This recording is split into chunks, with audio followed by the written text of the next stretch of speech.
नमस्कार दोस्तों, आपका स्वागत है। दोस्तों, आज हम आपको बिस्तर पर बैठकर भोजन क्यों नहीं करना चाहिए, इसके बारे में महत्वपूर्ण जानकारी देने वाले हैं। बस हमारी आपसे यही विनती है कि वीडियो आखिर तक देखें, तभी आपको यह जानकारी अच्छी तरह से समझ में आएगी। दोस्तों, हमारे हिंदू धर्म में ऐसी मान्यता कि हमारा भोजन, जल और वायु यदि शुद्ध रहे तो व्यक्ति 100 वर्ष की आयु जीता है। वहीं भोजन को लेकर ऐसा कहा गया है कि भोजन करने के लिए सात्विकता, शुद्धता, अच्छी भावना और अच्छे वातावरण का होना भी बहुत जरूरी है। अगर आप चाहते हैं कि आपके घर पर अन्न धन की कोई कमी न हो और परिवार के लोग स्वस्थ जीवन जिएं, तो भोजन करने से जुड़े इन नियमों को कभी अनदेखा न करें। आइए जानते हैं भोजन को लेकर शास्त्रों में क्या नियम बताए गए हैं। दोस्तों, जो भी जीव इस संसार में जन्म लेता है, उसे जीवित रहने के लिए ऊर्जा की आवश्यकता होती है। यही ऊर्जा उसे अन्न के स्वरूप में मिलती है। चाहे फिर वह किसी भी प्रकार का अन्न हो, उसे ग्रहण करके ही वह जीव स्वयं के शरीर को चलायमान रखता है। पूरा संसार अगर किसी चीज के सहारे चल रहा है तो वह है खाना। इस खाने के लिए हर कोई मनुष्य हो या फिर कौन सा भी जीव सारे जी तोड़ मेहनत करके दिन रात एक करके बस खाना पाने के लिए भाग रहे हैं। हम मनुष्य हैं, इसलिए हमारा भोजन बाकी जीवों से अलग है। दोस्तों, भगवान श्री कृष्ण ने भगवद गीता में मनुष्य को भोजन करने संबंधी बहुत ही महत्वपूर्ण उपदेश दिया है। यह उपदेश मनुष्य की उन्नति करने वाला, दीर्घायु दिलाने वाला तथा सभी प्रकार के रोगों से मुक्त रखने वाला है। जिस शरीर को भगवान ने प्रदान किया है, उन्होंने ही इस शरीर को शुद्ध और स्वस्थ रखने के उपाय भी बताए हैं। जो भी मनुष्य भगवान श्री कृष्ण द्वारा बताए गए इन नियमों का पालन करता है, उसका शरीर सदैव शुद्ध, स्वच्छ और विकारों से दूर रहता है तथा सद्गति प्राप्त करने वाला बनता है। भगवान श्री कृष्ण ने भगवद गीता के माध्यम से मनुष्य को भोजन के प्रकार बताए हैं।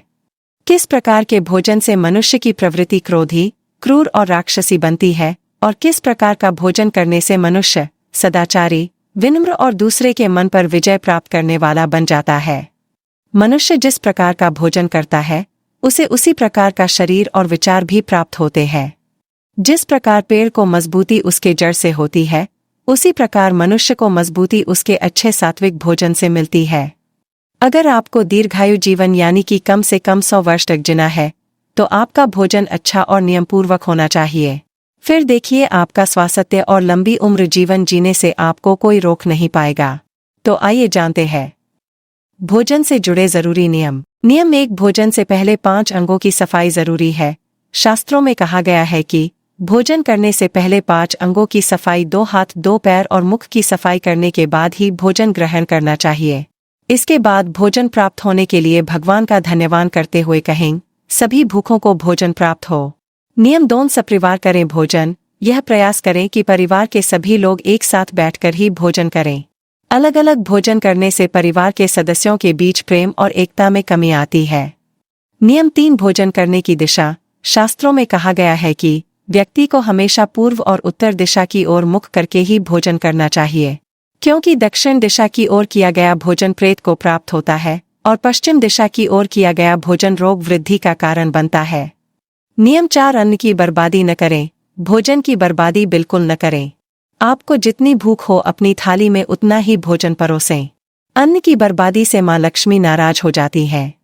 वहीं अगर आप में सामर्थ्य है तो अपने साथ ही गरीब और भूखे लोगों को भी भोजन जरूर कराएं। ऐसा भोजन कभी ना करें गरिष्ठ भोजन, किसी का छोड़ा हुआ, बहुत तीखा या बहुत मीठा, मसालेदार, पशु या कुत्ते का छुआ हुआ, श्राद्ध का निकाला हुआ, बासी या आधा पका भोजन, मुंह से फूंका हुआ, बाल गिरा हुआ, रजस्वला स्त्री द्वारा परोसा गया और ढिंढोरा पीट कर खिलाने वालों का भोजन कभी ग्रहण नहीं करना चाहिए। ऐसा भोजन करने से मनुष्य की मति धीरे धीरे भ्रष्ट हो जाती है। भोजन करने के बाद क्या करें और क्या नहीं करें, कौन सी सावधानी बरतें। भोजन करने के बाद उसी थाली में जूठा हाथ भूलकर भी नहीं धोना चाहिए। ऐसा करने से माँ लक्ष्मी नाराज होती है और उस घर पर कंगाली छा जाती है। भोजन के बाद तुरंत पानी या फिर गर्म पदार्थों का सेवन नहीं करना चाहिए, इससे हमारी पाचन क्रिया बिगड़ जाती है। साथ ही भोजन के बाद दौड़ना, बैठना या शौच आदि नहीं करें। भोजन के बाद कम से कम 100 कदम टहलना अच्छा माना जाता है। भोजन करने के कुछ समय बाद बाईं करवट लेकर लेटना या वज्रासन करना चाहिए। इससे भोजन पचाने में मदद मिलती है। भोजन करने के कुछ समय बाद आप मीठा या फल खाएं। इससे भी भोजन अच्छे से पचता है। दोस्तों, विष्णु पुराण के अनुसार भोजन शुरू करने से पहले थोड़ा सा अन्न भूमि पर रखना चाहिए, ताकि देवता, पशु पक्षी, सर्प, दैत्य तथा प्रेत पिशाच जो अपने कर्म बंधन से बंधे हुए हैं, उन सभी को अन्न की प्राप्ति हो। वो सारे आपको आशीर्वाद देंगे और इससे आपको जीवन में कभी अन्न की कमी महसूस नहीं होगी। यदि भोजन करते समय कोई अतिथि आ जाए तो उसका स्वागत करें और उसे आसन देकर प्रणाम करके उसका सत्कार करें। फिर उसे श्रद्धापूर्वक भोजन कराकर विदा करें, क्योंकि जिसके घर से अतिथि निराश होकर लौट जाता है, उसे वह अपने पाप देकर उसके शुभ कर्मों को ले जाता है। इससे आपकी पुण्य की कमाई एक झटके में खत्म होती है।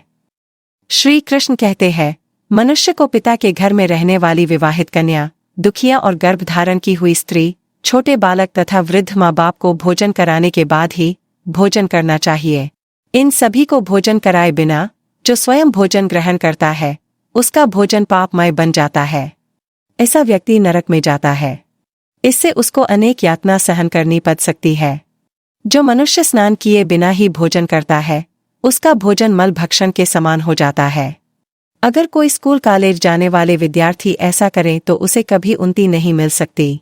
माँ सरस्वती उसके भाग्य से चले जाना पसंद करती है। जो बालक एवं वृद्ध आदि के हिस्से का भोजन करता है, उसका भोजन विष्ठा के समान हो जाता है। और जो बिना दान किए ही भोजन ग्रहण करता है, उसका भोजन विष के समान बन जाता है। इसलिए हमेशा हमारे भोजन का कुछ हिस्सा कभी कभार पशु पक्षियों को डालना चाहिए। मनुष्य को कभी भी दुराचारी व्यक्ति द्वारा दिया गया अथवा दूसरों द्वारा अपमानित करके दिया गया भोजन कभी भी ग्रहण नहीं करना चाहिए। साथ ही दोस्तों, एक किन्नर के घर का, साहूकार के और डाकू या चोर के घर का भोजन खाने से व्यक्ति उनके पापों का भागीदार बनता। किन्नर को भोजन खिलाना और दान करना अति शुभ माना जाता है। भोजन को एकाग्रचित होकर करना चाहिए। प्रथम मीठा, फिर लवण और खट्टा और अंत में कटु एवं तीखे पदार्थों का सेवन करें। प्रथम 3 निवाले मौन होकर भगवान को धन्यवाद देते हुए ग्रहण करने चाहिए। ऐसा करने से हमारे सभी पाप कर्म तुरंत नष्ट हो जाते हैं और भगवान की कृपा से उसे जीवन भर कभी अन्न की कमी महसूस नहीं होती है। वास्तुशास्त्र के अनुसार टूटे फूटे बर्तनों में भोजन नहीं करना चाहिए। यह दुर्भाग्य को निमंत्रण देता है। भोजन हमेशा स्वच्छ थाली में ही करना चाहिए। गंदी थाली में भोजन करने से जीवन में दुर्भाग्य आता है। एकादशी के दिन तामसिक अन्न का सेवन न करे। शास्त्रों के अनुसार जो मनुष्य एकादशी के दिन तामसिक अन्न अर्थात मांस का सेवन करता है, लक्ष्मी उसे छोड़कर चली जाती है।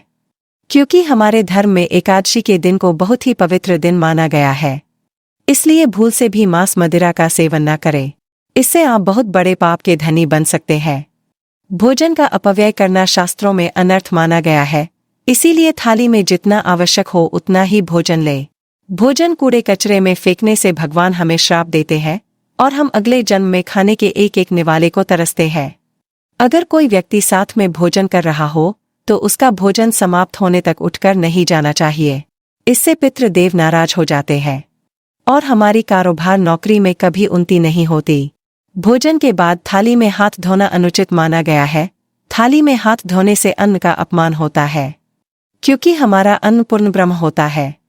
इस वजह से भोजन के बाद थाली में हाथ धोने वाले लोग अगले जन्म में नीच योनि में जन्म लेते हैं, यानी कि मरे हुए जीवों को खाकर जीवन व्यतीत करते हैं। श्री कृष्ण कहते हैं, मनुष्य को दूसरों के लिए परोसा हुआ भोजन भी नहीं खाना चाहिए। जो मनुष्य दूसरों का भोजन छीन के खाता है अथवा किसी को बिना दिए ही स्वयं उस अन्न का उपभोग करता है, उससे देवी अन्नपूर्णा रुष्ट हो जाती है। भोजन सभी में बांटकर खाना चाहिए। दूसरों के हिस्से का भोजन करने से मनुष्य के पुण्य कर्म नष्ट हो जाते हैं और उसकी गिनती जानवरों में की जाती है। पवित्र आसन जमीन पर बिछाकर अपने पैरों को भूमि पर रखकर पूर्व की ओर सूर्याभिमुख होकर अन्न ग्रहण करना ही सर्वोत्तम माना गया है। पूर्वाभिमुख होकर भोजन करने से यश की प्राप्ति होती है और उत्तर की ओर मुख करके भोजन करने से सत्य की प्राप्ति होती है। भोजन के पात्र को भूमि पर रखकर अन्न ग्रहण करना ही सर्वश्रेष्ठ माना गया है। शास्त्रों में इस प्रकार के भोजन को उपवास के समान बताया गया है। याद रखें, सोफा कुर्सी बिस्तर पर बैठकर भोजन न करें। मनुष्य को क्रोध रहित होकर किसी के बारे में बिना सोचे भोजन करना चाहिए। क्रोध की अवस्था में भोजन करने से भोजन का अपमान होता है और कई व्याधियां उत्पन्न होती है। हमारे मस्तिष्क में इससे जटिलता उत्पन्न हो जाती है। याद रखें, ठीक मध्यरात्रि में ठीक मध्याह्न होने पर भी भोजन करना अशुभ माना गया है। इसलिए सुबह सूर्य देव निकलने से पूर्व भोजन करना उचित होता है। यदि पेट खराब हो तब भी भोजन नहीं करना चाहिए। गीले वस्त्र पहनकर के भी भोजन करना अशुभ होता है।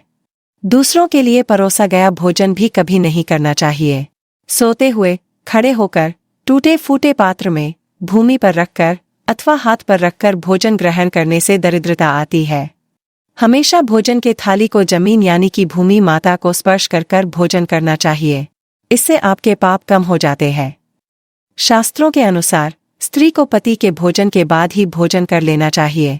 यदि पति घर से दूर हो तो पति को ध्यान करके भोजन ग्रहण करना चाहिए। इससे पति की आयु लंबी होती है और स्त्री सदा सुहागिन रहती है। पति से पहले भोजन करना शास्त्रों में शुभ माना नहीं गया है। इससे पति की आयु कम हो जाती है। इसके साथ ही विष्णु पुराण के अनुसार पति और पत्नी को एक साथ बैठकर भोजन नहीं करना चाहिए। ऐसा करने से दोनों में क्लेश और विवाद होता है। अंधकार में अथवा आकाश के नीचे बैठकर भोजन नहीं करना चाहिए, यानी कि भोजन करते समय सिर पर छत अथवा वृक्ष की छाया अवश्य होनी चाहिए। विष्णु पुराण के अनुसार केवल एक वस्त्र पहनकर भी भोजन करना अनुचित होता है अथवा नग्न अवस्था में भोजन ग्रहण करना अशुभ होता है। पुरुषों को बिना कुर्ते के सिर्फ धोती पहनकर भोजन नहीं करना चाहिए। इससे जीवन में दुर्भाग्य आता है। सवारी पर बैठकर अर्थात किसी वाहन, साइकिल, मोटरसाइकिल या फिर कार में बैठकर भी भोजन ग्रहण करना अनुचित होता है। इससे यह उचित होता है कि आपको भोजन का माज चढ़ा हुआ है। इससे भगवान नाराज होकर श्राप देते हैं। इससे उसकी उम्र कम हो जाती है, साथ ही उसे नाना प्रकार के रोग जुड़ जाते हैं। इसलिए दोस्तों, यह ध्यान में रखिए कि आज से हमें बिस्तर पर बैठकर भोजन नहीं करना है। तो दोस्तों, इस प्रकार से शास्त्रों में भोजन के संबंध में महत्वपूर्ण नियम बताए गए हैं। उम्मीद है आपको यह जानकारी अच्छी लगी होगी। वीडियो को लाइक जरूर करें और कमेंट में जय श्री कृष्ण अवश्य लिखें।